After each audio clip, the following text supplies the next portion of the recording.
In today's video, pronouns are getting a lot of attention from the White House and CNN. The House just passed the SAVE Act and the budget resolution, and Democrats are claiming that China is not our enemy. We asked Levitt about the New York Times reporting, and she told us, quote, New York reporter who chooses to put their preferred pronouns in their bio clearly does not care about biological reality or truth and therefore cannot be trusted to write an honest story. Checkmate Caroline Levitt. She's doing a great job. She is. She takes no prisoners. I'd also say one of the quickest ways to figure out if somebody is a liberal lefty is that they have pronouns in their bio. Some even have a Ukraine flag. Some are still wearing masks. So that's a pretty good indicator of the kind of news that they cover and their political bias there. So I don't blame her one bit. We have to stop with the pronoun madness. Stop putting men in women's sports. It's time to get back to reality. Enough with the social experiments. We're done with it. All right, if we just look at the results, we know using pronouns, trying to, be politically correct, has done more damage to our country, okay? Think about how divisive we are due to these labels that we place on everything and everyone. It just divides us. It doesn't bring us together. So, yeah, we should knock off the nonsense. And I think the last election proved that. But progressives, they really do believe in this language. I'm telling you, there's no change in their minds. And I'm going to show you an example. Last night at a CNN town hall, Anderson Cooper got checked because he didn't use the ladies' pronouns. Watch this. Back to our live CNN town hall. We're back with Senator Bernie Sanders. I want to introduce Grace Thomas. She's a local civil rights attorney. She's a Democrat. Grace? Say them pronouns, actually. Thank you. Oh. Good evening, Senator Sanders. Polling and turnout data indicate that men of all racial demographics are turning away from the Democratic Party. But of course, white men in particular do not feel that the DNC's messaging targets them and the issues that they care about. Should progressive campaigns craft policies and messaging to better encapsulate these voters? And if the answer is yes, how do they do so without abandoning marginalized voters of color and gender? Now, the only problem with that type of thinking, which I'm sure you would agree with, is you can't force me to address you in the way that you want me to address you. It's called freedom of speech. I don't have to do that. Now, that's my first point. The second point is our question. Why are men turning away from the Democratic Party? You're a prime example of why. You're too politically correct. You demand people to use your pronouns, and you clearly don't value men in the way that you should. It's all about women first and marginalized groups first. Everything is through the eyes of race. That's why men are not part of the Democratic Party, because logically that doesn't make sense and it does not deliver positive results. Now, of course, people are having fun with that clip online. As you can see, Bernie Sanders' face, if I zoom in here, when someone starts to demand you call them by their pronouns. That is the meme right there. Okay, so let's move to our next story, much more serious than what we were just talking about. That is the Consumer Price Index and inflation. New report came out. It's lower than expected. So this is great news for President Trump and our country. Take a look. Consumer prices month over month. So this was actually a drop of 0.1%, negative 0.1%. That's the first time we've seen that since COVID. Year over year, the annual inflation rate was at 2.4%. This was also better than expected and a 6-month low, moving in the right direction. As far as why this happened, there's a few drivers. One thing that really played a role here, as you can see the trend here, the inflation rate dipping a little bit. One of the drivers was energy. The fact that gasoline prices did not move up like they usually do in the month of March, that really helped the inflation rate. Of course, one of the reasons that happened was because of recession fears, right? We saw oil prices plunge, gasoline prices kind of stayed steady and dipped a little bit. So that's one of the reasons why this report was better than expected. I know one thing that everyone... Well, unless you're in California, you definitely have probably seen a change in the fuel prices at your local pump. And that's great news. So clearly, the policies that President Trump has been implementing, the results are starting to actually show up as positive. Now, we'll see where we're at in 6 months from now, but this is a great trend. Now, 2 big points. One from Charles Payne. He says this: after years of seeing everything through rose-colored glasses, the financial media's new position is skepticism and downplaying. They've ignored the jobs report and the CPI report. I appreciate a thorough data analysis. Dismissing them out of hand to focus on fear-mongering is just plain wrong. But that's what we would expect from the media because it's President Trump. Now, Joe Concha said this: Just an observation, but all the people saying that Trump is wrecking the economy are going to have some trouble explaining the last jobs report and the current inflation report, or lack thereof. All right, now let's go to our next story, which is positive news once again. It's a great day, actually. The House just passed two things. One, the budget resolution, which makes the Trump tax cuts permanent. Secondly, the SAVE Act, which requires proof of citizenship to vote in our elections. Now, here's Speaker Johnson moments before the vote took place. I'm happy to tell you that this morning I believe we had the votes to finally adopt the budget resolution so we can move forward on President Trump's very important agenda for the American people. Our big, beautiful bill has to reflect all of that, and so it is big, and it involves a lot of areas of policy, and so it requires a lot of close coordination. Our two chambers are directly aligned also on a very important principle, and that is the principle of fiscal responsibility. We are the party that delivers and ensures that.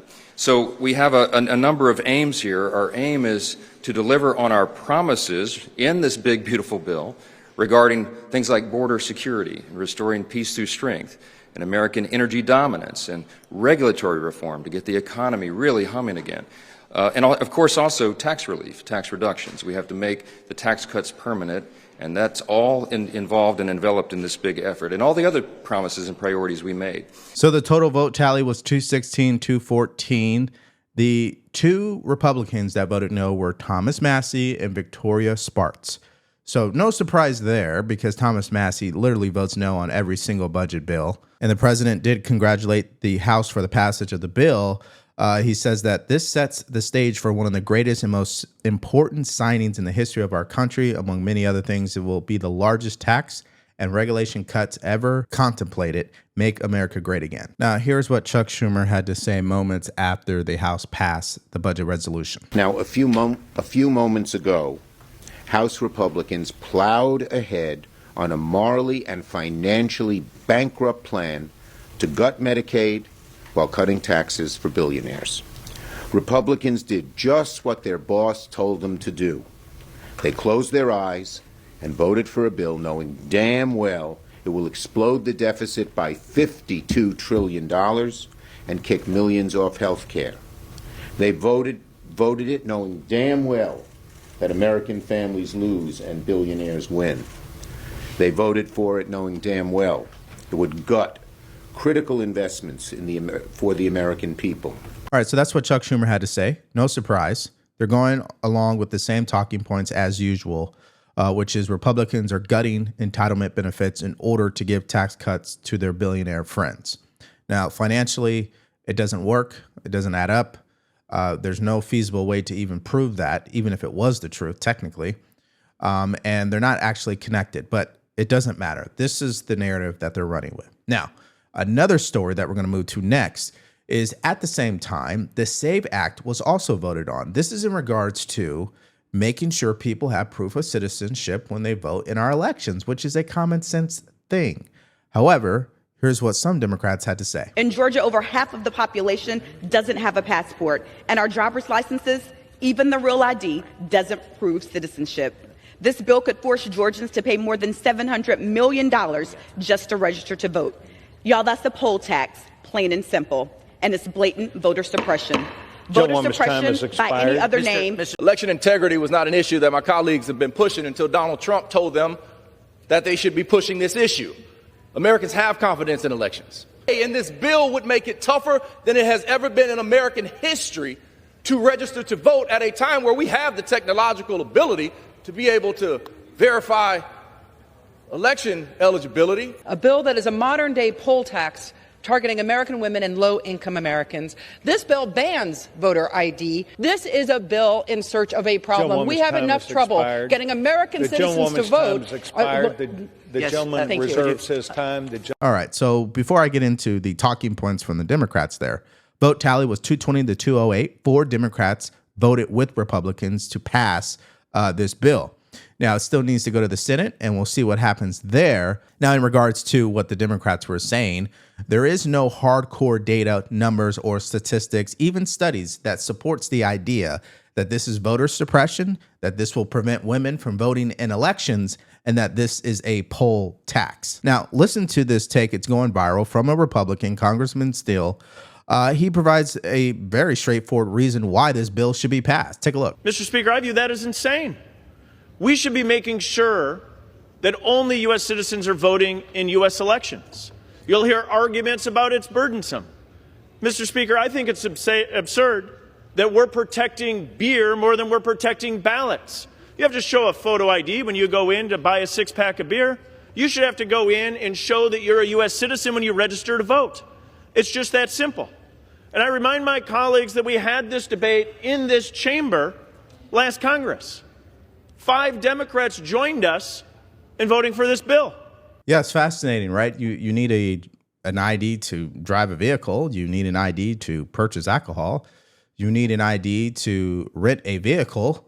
But you don't need an ID to vote in our elections. Now, I'm still in California here, and they've gone way too far. You can't even ask for ID. That's against the law. So, it's just common sense. It's just not common anymore, right, folks? So hopefully this Senate just gets on board, passes this once and for all, and we could put it behind us. All right, so let's move to our next story. Democrats are still struggling. They don't know how to react to President Trump holding China accountable. And secondly, they keep accusing him of insider trading. Now, before we even get to that nonsense, let's hear from Bill O'Reilly, who explains why President Trump is doing what he's doing in regards to China. Donald Trump believes China is the biggest threat in the world. He believes that they're building a ferocious military not to defend themselves, but to spread communism and their ideology all over the world and to dominate the world's economy. You can't fight them militarily because it's nuclear Armageddon. So what Trump has decided to do is strangle China economically, beat them in the industries. He wants to diminish their power. And anybody who has a brain who actually researches the influence that China has gained over the past decades would come to the conclusion that they are absolutely our enemy. They need to be dealt with. We need to slow them down because they don't play by the rules. They cheat on everything.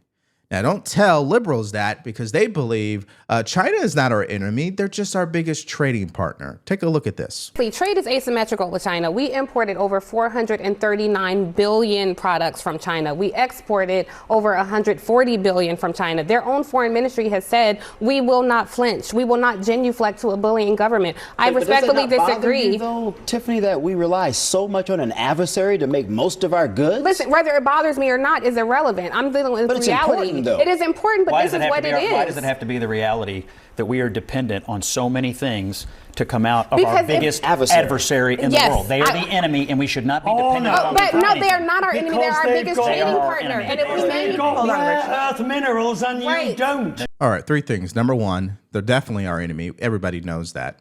Okay, you don't even have to be in politics to know that. Number 2, they are our largest trading partner. That's for sure. And it's because they have access to materials geographically that we don't. And that's for the entire world, for that matter. And that makes sense why they would be our largest trading partner, which begs my third point. Why are they not treating us fairly then? Right? It's because they're a communist country. The government is super corrupt. And if you think you're just going to be honest and try to play by the rules with them, you got another thing coming.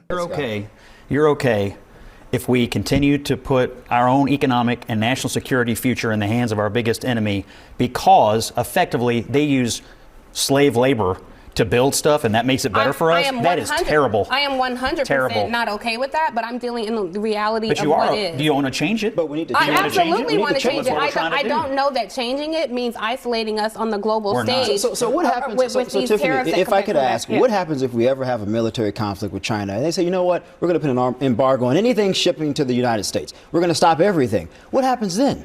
Tiffany Cross, people like her truly believe that China's not really a problem. And if they are a problem, if you can get them to agree to that, they don't have a solution. They don't even want to wreck their brains on finding a solution because they don't want to make the hard decision. They'd rather focus on social justice things, gender inequality, pronouns, the like, right?